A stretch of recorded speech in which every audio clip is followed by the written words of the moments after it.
Hello everyone, welcome to break time classes. इस video में PT के सिलेबस में दिया हुआ एक टॉपिक 1991 के बाद जो भी आर्थिक सुधार हुए थे, जो हमारे विकास के लिए अभी तक इम्पॉर्टेंट है, वो सभी चीज़ें यहाँ पे कवर करेंगे। तो इसको ध्यान से देखिएगा क्योंकि इसमें से जो है फैक्ट वाइज क्वेश्चन नहीं पूछे जाते हैं, ज़्यादा से ज़्यादा आपको कॉन्सेप्ट इसमें समझना पड़ेगा। तो चलिए शुरू करेंगे। पीटी का पेड ग्रुप ज्वाइन करने का लिंक डिस्क्रिप्शन में दिया गया है, पूरा प्रोसेस डिटेल बताई गई है, उसको देख के आप डायरेक्टली ज्वाइन कर सकते हैं, जिसमें आपको जो भी पीटी के सिलेबस से संबंधित नोट्स वगैरह हैं, टेस्ट है, क्विजेज हैं, वो सभी आपको एक साथ मिल जाएंगे। तो चलिए शुरू करते हैं। इसे हम पीढ़ियों के माध्यम से समझेंगे। जितने भी 1991 के बाद आर्थिक सुधार हुए थे उसको हम पीढ़ियों के माध्यम से समझेंगे कि किस पीढ़ी में कौन कौन सा सुधार हुआ था। तो यहाँ पे पहली पीढ़ी के सुधार की बात करें तो ये टाइम पीरियड था 1991 से लेके सन 2000 का टाइम। अब इसमें जो पहला रिफॉर्म हुआ था वो था एलपीजी रिफॉर्म। इनसे क्वेश्चन आता है एलपीजी रिफॉर्म से। एलपीजी का तो पहले फुल फॉर्म ही पूछ लिया जाता है, तो इसका फुल फॉर्म होता है लिबरलाइजेशन, प्राइवेटाइजेशन, ग्लोबलाइजेशन। लिबरलाइजेशन का मतलब होता है कि ये उदारीकरण है। उदारीकरण मतलब हर चीज़ें आसानी से हो जाए, हमें कोई लाइसेंस लेना है, कोई हमें नई कंपनी लगाना है तो वो सब काम आसानी से हो जाए। प्राइवेटाइजेशन मतलब ज़्यादा से ज़्यादा निजी सेक्टर को, मतलब प्राइवेट सेक्टर को प्रोत्साहन मिले, तो ये हो गया निजीकरण। फिर ग्लोबलाइजेशन मतलब वैश्वीकरण, हमारे यहाँ जो भी प्रोडक्ट बन रहे हैं वो वैश्विक लेवल पर अच्छे रहें, इसके अलावा हमारा ट्रेड भी विदेशों के साथ अच्छा रहे। तो ये सभी चीज़ें सुनिश्चित करने के लिए 1991 में ये आया था एलपीजी रिफॉर्म। ये भी पूछा जाता है कि इस टाइम पे प्रधानमंत्री कौन था, तो इस टाइम पे पीवी नरसिम्हा राव हमारे प्रधानमंत्री थे।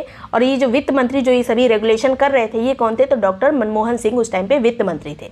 उन्होंने ही ये लाया था एलपीजी रिफॉर्म। एक बहुत अच्छे अर्थशास्त्री रहे हैं मनमोहन सिंह। आगे बात करेंगे, इसमें जो पहली पीढ़ी में जो जो सुधार हुए थे उसमें पहला है निजी क्षेत्रों को प्रोत्साहन, मतलब जो प्राइवेट सेक्टर है उनको ज़्यादा से ज़्यादा प्रोत्साहन दिया गया। लाइसेंस मुक्तिकरण किया गया, मतलब बहुत बड़ी जो लाइसेंस वाली प्रक्रिया होती थी उसे खत्म किया गया। एमआरटीपी सीमा समाप्ति की गई। एमआरटीपी का फुल फॉर्म होता है monopolies and restrictive trade practices, मतलब एक रेस्ट्रिक्टिव जो माहौल है उसको ख़त्म किया गया, अच्छे से ट्रेड हो सके, इसीलिए यह था एमआरटीपी की सीमा समाप्ति की गई थी। इसके अलावा चरणबद्ध उत्पादन बाध्यता की समाप्ति, मतलब एक निश्चित जो चरणबद्ध तरीका गवर्नमेंट के द्वारा सुझाया गया था उसके आधार पर अब नहीं होती थी चीज़ें, उस बाध्यता की समाप्ति कर दी गई निजी क्षेत्र को प्रोत्साहन के मामले में। और इस तरह से कंपनियां जो हैं अपने डिसीजन किस तरह से कौन सा प्रोडक्शन करना है वो सब खुद ही सुनिश्चित कर सकती थी। इसके अलावा ऋण सुविधा, जो लोन लेती थी कंपनियां, उसमें भी थोड़ा ढील दी गई, वो लोन ले सकती थी। ऋणों का जो शेयरों में परिवर्तन की बाध्यता थी उसको खत्म कर दिया गया था।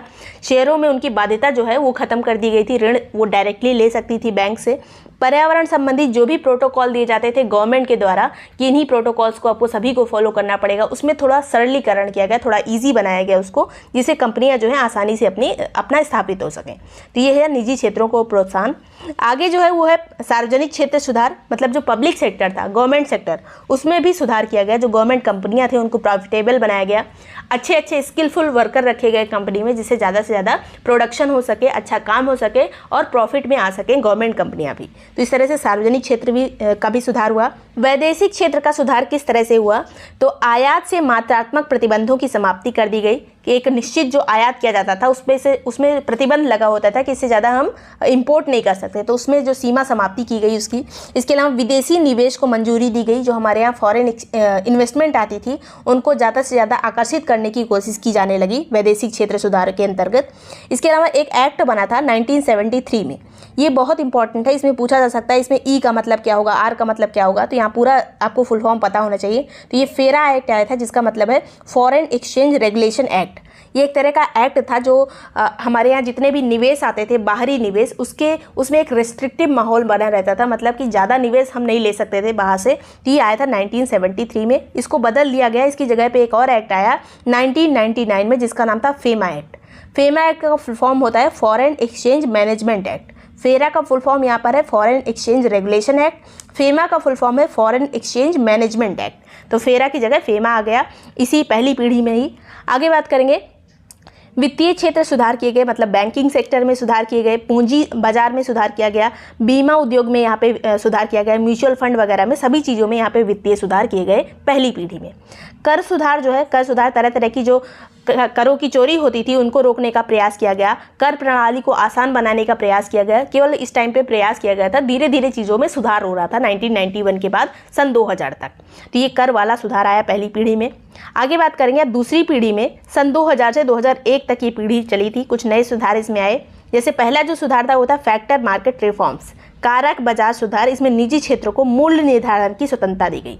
अभी तक जो मूल्य निर्धारण का काम करता था उसमें ज़्यादा भूमिका जो थी वो सरकार की रहती थी, लेकिन अब जो है मूल्य निर्धारण का ज़्यादा काम जो है निजी सेक्टर को दे दिया गया। तो ये है कारक बाजार सुधार।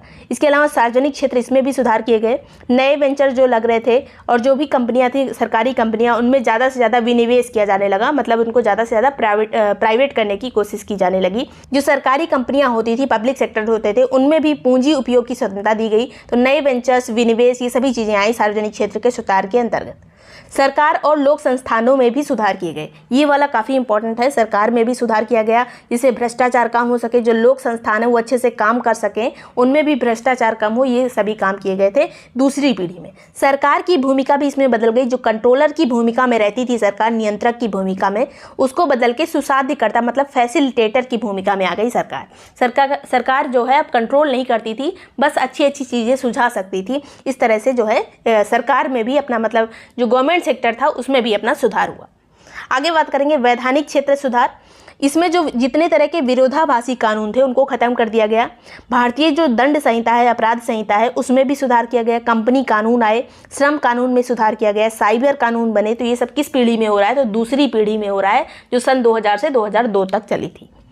आगे है जो क्रांतिक क्षेत्र सुधार आए। क्रांतिक क्षेत्र सुधार में बहुत सारी बेसिक नीड्स पूरी की गई, जैसे बिजली प्रॉपर, पानी, सड़क, शिक्षा, कृषि, चिकित्सा, इन सभी में सुधार का काम दूसरी पीढ़ी में हमारे आया, जो कि आर्थिक विकास के लिए बहुत ज़्यादा इंपॉर्टेंट है।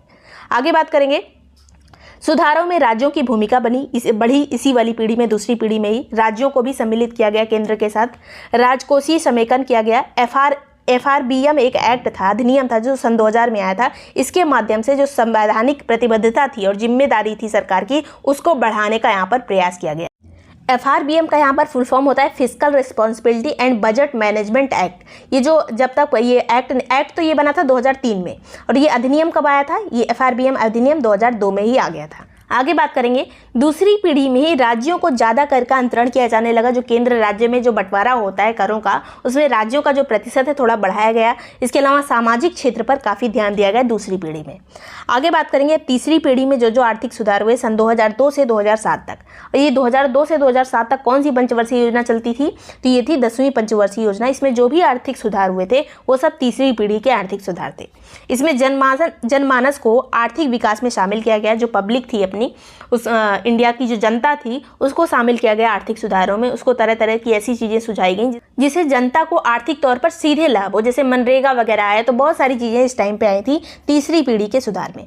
पंचायतों के माध्यम से आर्थिक विकास सुनिश्चित किए गए। कई ऐसे काम बताए गए जो पंचायतों के माध्यम से होते थे। कई ऐसे लेबर वगैरह को बहुत सारे काम मिले थे। गाँव के जो मजदूर वर्ग था उनको काफ़ी लाभ हुआ, ऐसे किसान वर्गों को काफ़ी लाभ हुआ। पंचायत के थ्रू गाँवों का सुधार हुआ। तो ये सब तीसरी पीढ़ी में हुआ था। इसके अलावा भारतीय जनमानस में उद्यमिता का भाव आया, क्योंकि मनरेगा वगैरह आया था तो लोगों को काम करने की इच्छा जागृत हुई कि हम भी डेली का पैसा कमाएं। तो ये सभी जो है उद्यमिता का भाव वगैरह ये तीसरी पीढ़ी के सुधारों में आएगा। आगे बात करेंगे चौथी पीढ़ी के सुधार। ये सभी जो इकोनॉमिक्स हैं ये नहीं मानते हैं चौथी पीढ़ी के सुधार को, लेकिन कहीं कहीं पे चीज़ें दी रहती हैं। जैसे पूर्ण रूपेण सूचना तकनीकी पर आधारित यहाँ पे चौथी पीढ़ी जो है पूरा सूचना प्रौद्योगिकी पर आधारित है। इसके अलावा रणनीतिक सार्वजनिक विनिवेश किया जा रहा है, मतलब सरकार जो है जानबूझ के जो गवर्नमेंट सेक्टर है उसे ज़्यादा से ज़्यादा प्राइवेट सेक्टर में लगातार कन्वर्ट कर रही है और अभी भी कन्वर्ट करती जा रही है। नए नए कानून आए, जैसे बेनामी कानून नए बने, विमुद्रीकरण हुआ 2016 में। इसके अलावा दिवालिया कानून आया, सब्सिडी की डायरेक्ट आधार से लिंक रहता है अकाउंट और डायरेक्ट सब्सिडी सबके अकाउंट में चली जाती है। तो ये सभी जो रिफॉर्म आई ये सब सूचना प्रौद्योगिकी के कारण ही आए हैं। तो ये चौथी पीढ़ी के सुधार में पूरा जो है टेक्नोलॉजी पर आधारित ये वाली पीढ़ी हो गई है। तो ये वाला जो आर्थिक सुधार वाला हमारा सेक्शन चल रहा है ये सब हमारा जो है बेस्ड है कंप्यूटर पर, डिजिटल है, सब चीज़ें हो गई हैं। तो ये सभी चीज़ें इंपॉर्टेंट थी। वीडियो पसंद आया हो तो लाइक और सब्सक्राइब कर लीजिएगा। आरओ या फिर वीडियो की पेड ग्रुप ज्वाइन करने के लिए आप 7355459135 पे कॉन्टैक्ट कर सकते हैं। हैशटैग में आपको नंबर मिल जाएगा। इसके अलावा पीईटी का पेड ग्रुप ज्वाइन करने के लिए लिंक डिस्क्रिप्शन में दिया गया, पूरा प्रोसेस डिटेल बताई गई है, उसको देख के आप डायरेक्टली ज्वाइन कर सकते हैं, जिसमें सभी शॉर्ट नोट वगैरह के साथ टेस्ट क्विजेस सब आपको प्रोवाइड कर दिए जाएंगे। Thank you so much watching break time classes.